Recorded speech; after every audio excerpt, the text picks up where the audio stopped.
بیار کل مخلوق یک طرف، پیغمبر دیگه طرف. چی دلیل داری؟ بیاید در میدان برایم مناظره میکنیم، بحث میکنیم، کی میبره؟ راستی ما راست میگم یا دروغ میگم؟ قرآن کریم پیش کرد، معجزه جاودانی تا روز قیامت. دنیا هر قدر پیشرفت میکنه، یک آیت قرآن کریم کسی ساخته نمیتونه. بیا اینقدر جنجال به جنگا ضرورت نیست، یکی نمیره بکنه. تثبیت نبوت پیغمبر صلی الله علیه وسلم توسط معجزه شد، حالی که پیغمبر هر چیزی میگه ولو که عقل ما به 1000 مرتبه او را قبول نکنه، من میگم که درست است. چرا که رسول الله گفته و رسول الله تاییدش توسط معجزه شده. ما مکلف به این نیستیم به هر کس یک دلیل عقلی را پیش کرده بریم. این مو وسوسه های شیطانی است که شیطان یا تابعداری میکنه. یتبع کل شیطان مرید، تابعداری میکنه. یعنی این مردما گمراهیش طوری است که تابعداری شیطانی سرکشه میکنه، وسوسه های غلط و بی اساس در قلبش میندازه. باز بعد از این سوالا و انتقادات سری الله، سری افعال الله، سری صفات الله میکنه. کتب علیه انه من تولاه. بله شما خود تابعداری شیطان بکنید. تعجب است، پیغمبر آمد سند پیش کرد، تاییدش توسط معجزه شده، سخن از او را نمیپذیری؟ وسوسه شیطان که محض در ذهنت خطور میکنه، دنبال از او روان هستی. از همون خاطر است فرقی نمی. امروز ما قرآن کریم ترجمه کرده رایستم، مردم نمیپذیره. یک آدم دیگه قرار نشسته است، چی میگه؟ خو دیدم که اینجا اینطور شده، خو دیدم که اینطور شده. مردم خوار قبول داره؟ کتاب الله که در پیش باز است گفته میری، ایره قبول نداره. تابعداری شیطان اینمی را میگه. امروز مردم همون طور است، یک آوازه و هیاهوی است. یک تعداد برادر و خواهرای ما محض به این خاطر در ترجمه حاضر نمیشه، مولوی صاحب کلمه وهابی را زیاد استعمال میکنه. ما به خاطر استعمال میکنیم که ما مورد اتهام مردم قرار گرفتیم و ما میخوایم که وهابیت ثابت شود. ما اینمی برنامه ما شما با چشم سر میبینی، با گوش میشنوی. این وهابیت است؟ وهابیت کی را میگه؟ اگر امیر وهابیت میگه دیگه اولا بر وهابیستیم واقعا. و اگر نیکی وهابیت کدام امر دیگری باشه که منافات با دین داشته باشه، ما از پیشش به هزارها درجه بیزار هستیم. یک عالم مرا میگه مولوی صاحب وهابیا خویره میگه که الله سری عرش نشسته پای خود شور میده. من گفتم تو یک دفعه کافر برش بگو، من 1000 دفعه برش کافر میگم. نه پنجم خواره روا میدانه. کدام خواره؟ یک نفر 5 دختر داشته باشه، 4 نه، پنجمش به نکاحش برادرش درست است. نعوذ بالله. من گفتم تو یک دفعه کافر بگو، من 1 میلیون دفعه کافر برش میگم. بگو کدام است؟ الله که کسی را نخواسته باشه هدایت کنه، الله متعال او را این ترجمه را این مرکز الله نصیبش نکرده. او تابعداری شیطانی مرید میره. احسان خدا به این میمانه که مولوی صاحب کلمه وهابی را زیاد استعمال میکنه، ما از این خاطر در درس نمیده. الله به صدها سال تو را در درس حاضر نکنه. الله نخواسته تو هدایت شوی، الله نخواسته تو تابعداری کتاب الله را بکنی. این بهانه جویی است که تو میگی کلمه را استعمال نکنه. این قرآن کریم است، ما تمام مسائل بیان میکنیم. اگر گپ در طریق در مسئله مذهب میاد، گپ در مسئله عقیده میاد، در مسئله حکم میاد، مسئله نظام میاد، مسئله جهاد میاد، چیزی را که کتاب الله بیان میکنه من مکلف هستم که را بیان کنم. مالی لحاظ تو را کرده نمیتونم که من مرید هستم باید نام پیرش نگیری، دیگهش بگه که من مقلد هستم نام مذهب نگی، دیگهش بگه که من در حکومت طاغوت کار میکنم حکومت طاغوت نگو، من در پیروی یهود و نصارا را میکنم یهود و نصارا را بد نگو، من شراب میخورم تو شراب بد نگو. کتاب الله روی کسی را نمیبینه. مسائل میایه بیان کرده میشه و شما تابعداری شیطان میکنید. من نمیام به خاطر که اینطور است. الله بیخی نمیارد. ما دنبال تو را گرفتیم، شکر بکش. اینجا باید تو اگر میدونستی عمیق شکر میکشیدی که الحمدلله در این ماه پر برکت الله برام نصیب کرد که در کتاب الله میشینم، در کتاب الله میشینم. اگر شک داری در مسائل و احکامی که ما بیان کردیم، تفسیری که ما بیان کردیم، دیگه تو را به الله قسم اگر تو آرام بشینی تفسیر را ببین، پیش علما برو، از پیشش سوال بکو، تحقیق تا بکو. اگر مرد هستی تو را خود ندیدیم که یک روز یک تفسیر هم کرده باشی و یا پیش یک عالم زانو زده باشی که اینجا همین ترجمه ما را ثبت که اونجا برش بگذار که همون عالم انتقاد کنه که اینجا غلط است یا اینی گپ این طور است، بیا یک قطعه ما مناقشه کنه. ما خداوا نمیکنیم که معصوم هستیم، شده میتونه یک گپ از ما اشتباه شود، بپذیریم اشتباه خدا، اما چیزی که در کتاب الله باشه رد نمیشه. 1000 عالم جمع شود این گپ است. ما پیشتر گفتم که اصل دهشتگرا دنیای استعمار و کفر است. این را کسی رد کرده میتونه؟ ایمالا بیایه یه مولای که دین روز از سر منبر فتوا میداد که رای تا امانت است، اگر نداده گناهگار میشه. آخر فیصله رهبرای افغانستان تان جانگیری میکنه، تو عالم اینالی جواب بگو، پیش الله رفته نیستی. فیصله سرنوشت افغانستان در دستی جانگیری است یا در دستی ملت؟ تو خود فکر میکنی که در دستی ملت است. امروز فیصله در کجا میشه؟ ببینی این رسوایی نیست، این رسوایی است. خود تو فتوا داده جناب عالم صاحب در روز قیامت این ملت که رای خود استعمال کرده تو یارا تشویق کردی، گفتی که رای ندی گناهگار میشی. آلی برد آلی میگه پا من میزنم مجبور است تو میزنم. قرآن برم میگه اسلام دین مستقل است، غلام کسی نیست. ما نظام چی آسمانی داریم، از الله برای ما آمده. هیچ به این نظام های خودساختی مردم های فاسد و شهوت پرست و عیش پرست نداریم که دموکراسی است. یا قوانین موادی است که توسط افراد جور شده، او افرادی که نعوذ بالله فتوا دادن در قانون خود نوشته که انگلستان که لواطت جایز است. امروز دمو قانون بیدینی و لعنتی دموکراسی که زن باسکه کرده نمیبینی در تلویزیون ها. ما از همینطور مردم های حیوان پرست تا بیداری بکنیم، کتاب الله را گذاشته، نظام اسلام را گذاشته، ما از ما پیروی بکنیم. کتب علیه انه من تولاه، بله مقرر شده، بله مردم ها خود دنبال شیطان ها میره و وسوسه های شیطانی را بری خود مستند قرار میده، دنبال از او روان است. نقص کیست؟ کتب مقرر شده، لازم کرده شده، الله متعال لازم کرده سری خود، انه که یقینا شان سخنیست، قانونی الله متعالی است. من تولا، کسی که شیطان را به دوستی میگیره، دنبال پیروی شیطان میکنه، شیطان دلیل هم نداره، سند هم نداره، یک چیز برات مزین میکنه حقیقت هم نیست، ظاهرش مزین داخلش یک دم غم، لیکن تو پشت از او روانستی. فانه یضل، یقینا شیطانی را گمراه میسازه از راه حق، او چیزی که واقعیت هست از او میکشانشه. و یهدیه الی عذاب السعیر، راهنمایی میکنه به عذاب گرم. دنبال شیطان برو، معلوم میشه که انجام ده کجا میرسه، کدام طرف میروی. یا ایها الناس، عجیب است چه قسم یک آدم انکار کنه از زنده شدن بعد از مرگ. آیا نمیبینه در وجود خودش قدرت الله را، نشانه قدرت الله را در وجود خود مشاهده نمیکنه؟ ابتدای پیدایش تو چه قسم شده که تو از اعاده وجود انکار میکنی که وجود ما باز اعاده نمیشه؟ اول ابتدای دست کجا شروع شده؟ و انسان تو در اختیار الله متعال است. انقلابای گوناگون در وجودت آمده، یک دفعه توجه کن. یا ایها الناس، تمام بشریت، ان کنتم فی ریب، اگر هست شما در شک و تردد، من البعث، از باز زنده شدن بعد از مرگ، یعنی شما فکر میکنه که ما پس زنده نمیشیم، محاسبه صورت نمیگیره، از ما کسی سوال نمیکنه، پس یک مرتبه در وجود خود نظر بکنه چه رقم.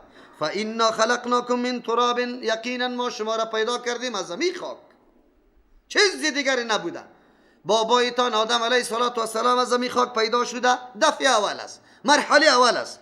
ثم من نطفه، مرحله دومیتان است، بعد از او شما را پیدا کردیم از قطره منی، و منی که شیره تمام وجودیت است، انرژی وجودیت است، انرژی وجودیت از زمین غذاهایی که توسط همین خاک تربیت شده، خاک نمو کرده، دمو خاک نمو کرده، قوی غذایی خود از دمو خاک گرفته، از اونمو تو در مرحله دوم پیدا شده نطفه. ثم من علقه، بعد از خونی بسته، ثم من مضغه، بعد از پارچه گوشت، مخلقه که صورت برش داده شده، و غیر مخلقه و صورت برش داده نشده، شکل برش داده نشده. مراحل گوناگون سری تو آمده. دنیای ساینسی ما سابق تلاش کرده بودن، مراحل تکوین جنین بحث کرده بودن، لیکن موضوع علقه است پیشان مانده بود. زمانی که در قرآن آمدن، قرآن مراتب جنین بیان کرد که نطفه است، بعد از او علقه است، بعد از او مضغه، بعد از او شکل گیری طفل شروع میشه. زمانی قرآن کریم 1400 سال پیش موضوع را بیان کرده. نه تلسکوپ بود، نه آله بود، نه ماشین بود، نه تحقیق بود، نه زربین بود، هیچ چیز هم نبود. توسط یک شخص ساده و یتیم محمد رسول الله صلی الله علیه وسلم این اعلان بیان شده. امروز توسط ماشینای جدیدی همه مراحلی که قرآن تشریح میکنه هو بدون کم و کاست همونطور میابی. حدیث ابن مسعود رضی الله عنه است، پیغمبر علیه السلام میگه جمع میشود در بطن چی؟ مادر از شما 40 روز نطفه است، بعد از 40 روز بعد چی جور میشه؟ علقه، بعد از او چی جور میشه؟ مضغه، بعد از او که 4 ماه تکمیل میشه الله ملک روان میکنه، روح دو دمیده میشه. از همون خاطر است که علما میگه بعد از 4 ماه اگر سقط جنین کسی میکنه عینا مرادف قتل که فعلا یک انسان قتل کنه امور رقم است، چرا که اونجا نفس انداخته شده. و از او پیش امی علما میگه که گناهش کمتر است، ما میگم که نه، گناهش امور رقم است. چرا که روزی که نطفه علوق گرفت در رحم مادر صلاحیت و قابلیت انسانیت پیدا کرد. از بین بردن یک انسان و از بین بردن امو چیزی که در مرحله اول تکوین انسانیت از او میشه یک چی داره؟ حکم داره. و این علمای محققین همینطور فتوا میده. دروازه باز شده به یک تعداد مفسدین، زنا میکنه باز میره ولی گناه نداره، سقط جنین میکنیم، جنایت ها میکنه دیگه، جنایت ها یک جنایت دیگر را دنبال خود کش کرده رایسته، نه تنها که یک نفر اونجا باز 10 نفر در جنایت شامل میکنه. به مادری خود گفته نمیتونه، در خالی خود میره دختری شرمنده، دختری بی حیا. به پدری خود گفته نمیتونه، میره رشوت به دکتر میده. عزت تا، ابروی تا، حیثیت تا، عفت تا، کل شا خراب کردی. آخر هم مرتکب گناه های بزرگ شده رایستی. انسان ببینه مراحل تکوین خدا چه رقم الله جور کرده تا. لنبین لکم، الله متعال میگه بینمی ترتیب شما را، اینمی قسم شما را تحولات گناهگون آوردم در شکم مادر. چرا؟ که واضح بسازیم لکم برای شما نشانه های قدرت خدا، که شما بدانید که الله متعال چقدر عظیم قدرت داره و چطور علم محیط داره. اینجا علم محیط الله بسیار برات واضح میشه. چرا واضح میشه؟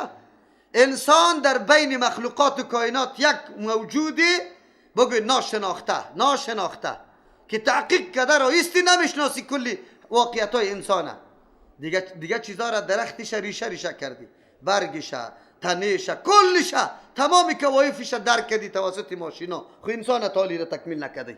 مطالعه تا در بین کائنات الله متعال انسان نمونه عالم اکبر جهان است. انسان نمونه عالم جهان است، عالم اصغر است.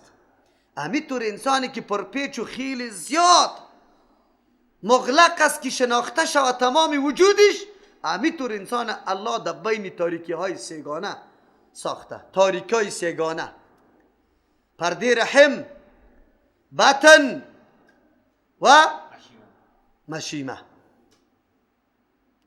تاریکی تو کار بدون روشنی نمیتونی، بدون نقشه نمیتونی. الله متعال در اونجا تو مور انسان جور کرده. تو یک دفعه به خود ببین، همین تو انسانی که انتقاد اعتراض میکنی میگی که مستم، تو انسان کی جور کرده؟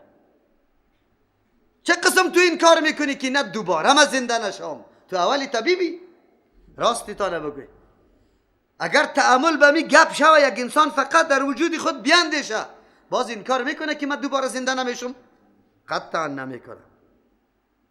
و نقر فی الارحام ما نشا، ما قرار میدیم فی الارحام در رحم ها نطفه ها را، ما نشا آن مقداری که ما بخواهیم، الی اجل مسمى تا یک تاریخ مقرره. الله متعال تاریخ مقرر کرده. از 6 ماه پیش طفل به دنیا نمیاد و آخر مدتش 2 سال است. مدت عادیش 9 ماه و چند روز است. 9 ماه و چند روز است. الله متعال نظام برابر کرده. کل انسانیت وقتی تولد میکنه چه قسم است؟ امی امر طبیعی است؟ خودسرانه می کار میشه؟ کلا، قطعا نمیشه خودسرانه. نظام الله در کار است اینجا. تو انسان هنوز غافل هستی، هنوز قدرت الله را بازم انکار میکنی. ثم نخرجکم طفلا، این خو یک مرحله بود. حالی 2 مرحله که در دنیا میگی.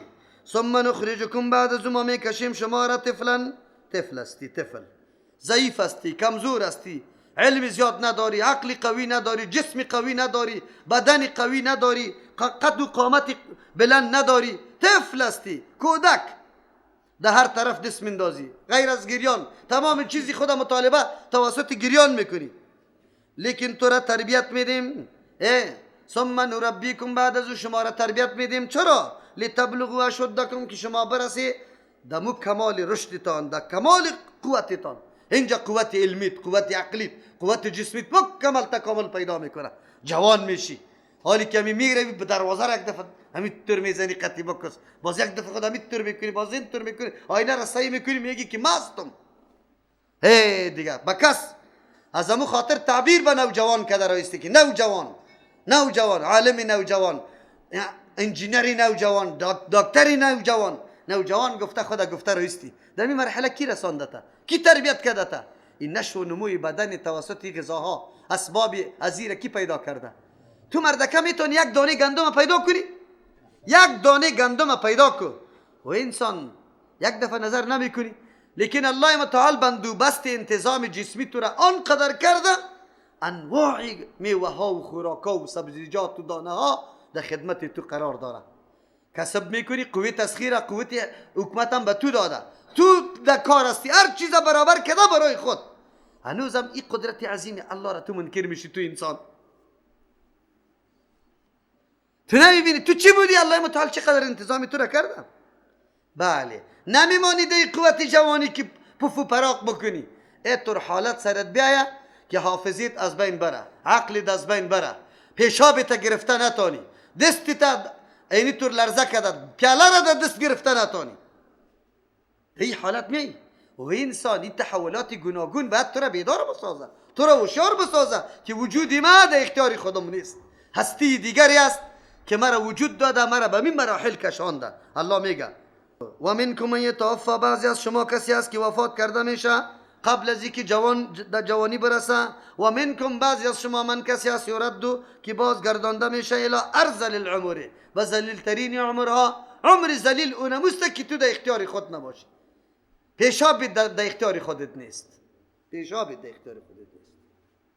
عمر ذلیل است، سخت ذلیل است. مردم تو را ملاق میده، همه چیزی در اختیار مردم قرار داره، حتی نان در دهنت مردم میکنه. و انسان چرا توی قدر مغرور بودی و میزدی در رو دیوال قطع بکس؟ اینی طور حالت سرت آمده نیسته.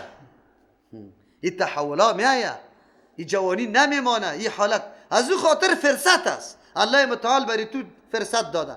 روزی میرسی که امروز خب به قامت درست استاده میشید، نماز میخوانی، روزی میرسی که نشستم نمیتونی، وزوم نمیتونی، روی تم ششته نمیتونی.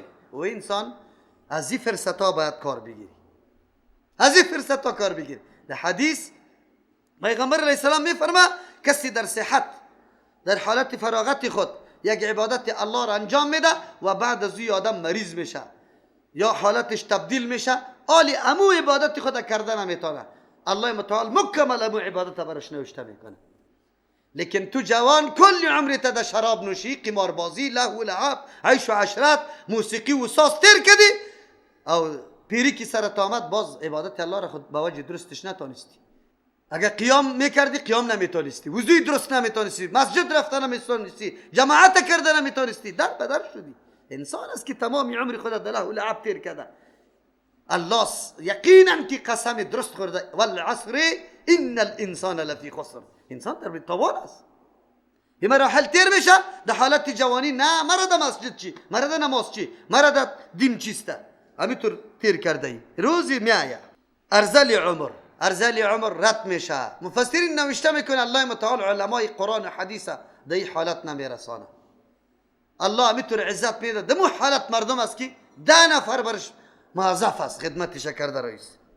لکی لا یعلم من بعد علم شیئا، بخاطری که ندانه پس از علم یک چیزی را، پس از اینکه سابق علم داشت، معلومات داشت، ولی چیز هم در حافظش باقی نمونده. آدم که ریش سفید چه حالی دیگه حافظه میره.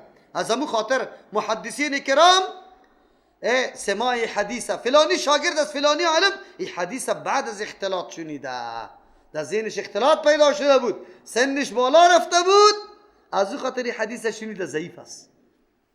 شرط در صحت حدیث رسول الله صلی الله علیه وسلم کدام قیودات و شرایطی که گذاشته، او شرایط به خاطر اینمی گپ است که همه چیز ادنای اعتراض نشوه. و تر الارض هامدتا، خو این دلیل وجودی بود، نفسی بود. و انسان تو در وجود خود نظر کن، انقلابات گوناگون تو خود مشاهده کردی. اللهی که تو را اینمی رقم پیدا کرده باز دوباره اعادت میکنه. اعاده خو آسان است از ایجاد کرده، از اول پیدا کردن کده خو اعاده آسان است. دوم دلیل، و انسان تو بسیار بدبخت هستی، همه روزه تو مشاهده میکنی دلیل چی را؟ زنده شدن بعد از مرگ. چرا؟ زمستان سر افغانستان تیر میشه یک برگ سبز نمیبینی، یک دانه.